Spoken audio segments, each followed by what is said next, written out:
স্বাগতম প্রিয় দর্শক। আজকে টিউটোরিয়ালে আমি চেষ্টা করব একটা অনলাইন এক্সাম বেসড ওয়েবসাইট তৈরি করতে ওয়ার্ডপ্রেস দিয়ে। তো প্রথমে আমাকে ওয়ার্ডপ্রেস ইনস্টল করতে হবে।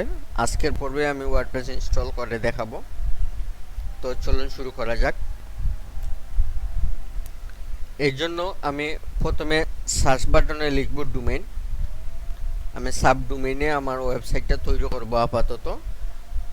ফাইনাল ভার্সনটা রেডি হয়ে গেলে আমি একটা ডোমেইন নিয়ে ওই ডোমেইনে ট্রান্সফার করব। ফুল প্রসেসটা আপনাদের সাথে ইনশাল্লাহ শেয়ার করার চেষ্টা করব। আমি ডোমেইন লিখে সার্চ করার পর এই সেকশনটা আসছে। এবার ক্রিয়েট এ ডোমেইন, নিউ ডোমেইনে ক্লিক করব। এবার এখানে লিখব, যে জিনিসটা লিখব সেটা হচ্ছে IELTS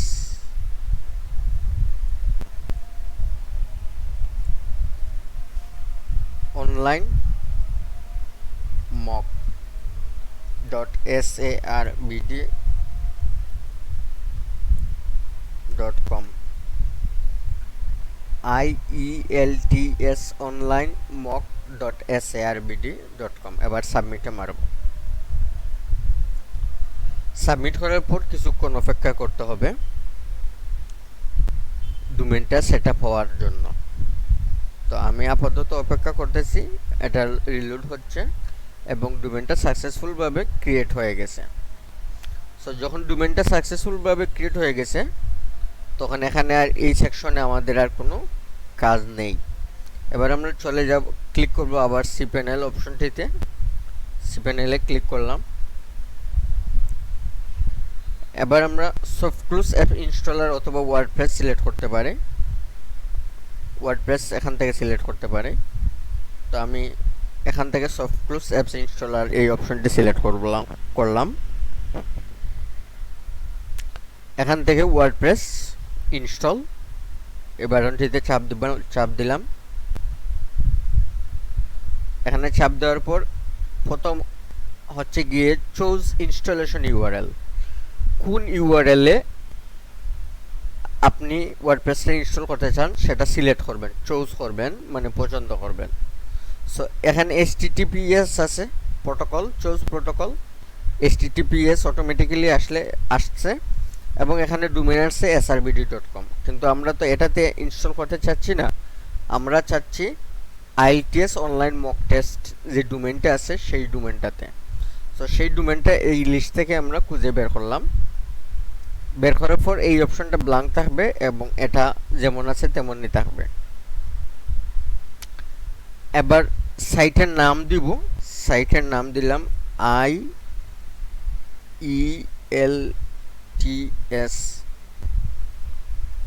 online mock test free. আমি সাইটের নাম দিলাম এবং সাইটের একটা ডেসক্রিপশন দিলাম, ফ্রি IELTS practice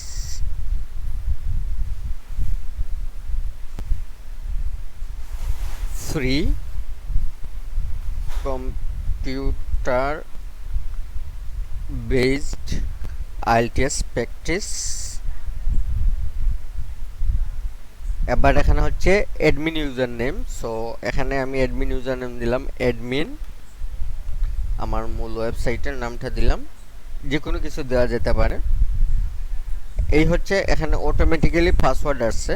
সো আমি আপাতত এই পাসওয়ার্ডটা রাখতেছি না, আমি একটা পাসওয়ার্ড দিব। তার আগে আমি এটা হাইড করে নেই সিকিউরিটির জন্য।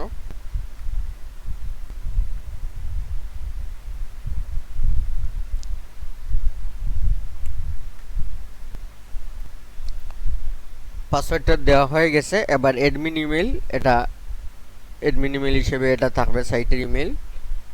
মাল্টি সাইট করব কিনা, এটা মাল্টি সাইট করলে এটাতে টিক চিহ্ন দিতে হবে। আর ডিজেবল ওয়ার্ডপ্রেস ক্রন, যদি এটা ডিজেবল করতে চান তাহলে এটাতে টিক চিহ্ন দিতে হবে। সো এগুলো আমাদের প্রয়োজন নেই, আমি মাল্টি সাইট করতেছি না, তাই আমি মাল্টি সাইটে এটাতে টিক চিহ্ন দিব না। এগুলো ডিসিলেক্ট করে দিব।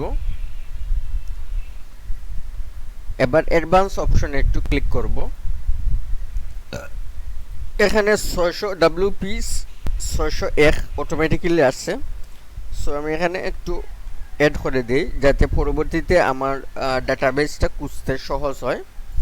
আর টেবিল প্রিফিক্সটা সিকিউরিটির জন্য আমি একটা ওয়ার্ড ইউজ করতে পারি। এখানে কি ওয়ার্ড ইউজ করা যায়, একটা ওয়ার্ড ইউজ করলাম।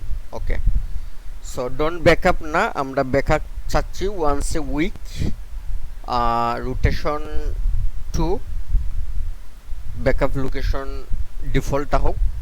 এবার আমরা এখানে ইমেল দিতে পারি আমরা ইনস্টলেশন ডিটেলস পাওয়ার জন্য, না দিলেও অসুবিধা নাই, আমি দিলাম না, না দিয়ে ইনস্টলে ক্লিক করলাম। এবার কিছু সময় নেবে চেকিং সাবমিটিং ডাটা চেক করতেছে। সো এখানে 3 থেকে 4 মিনিট সময় নেবে। Please don't leave the page until the process bar reach 100%। So এখন স্ক্রিনে দেখতে পারতেছেন congratulation the software was install successful, অর্থাৎ আমাদের ওয়ার্ডপ্রেস ইনস্টলেশন সাকসেসফুল হয়ে গেছে। এবার আমরা প্রথমে রাইট বাটন ক্লিক করে আমাদের ইউজার প্যানেলটা দেখব এবং এখান থেকে WP অ্যাডমিন এই অপশন থেকে আমরা অ্যাডমিন মোডে চলে যাব সরাসরি।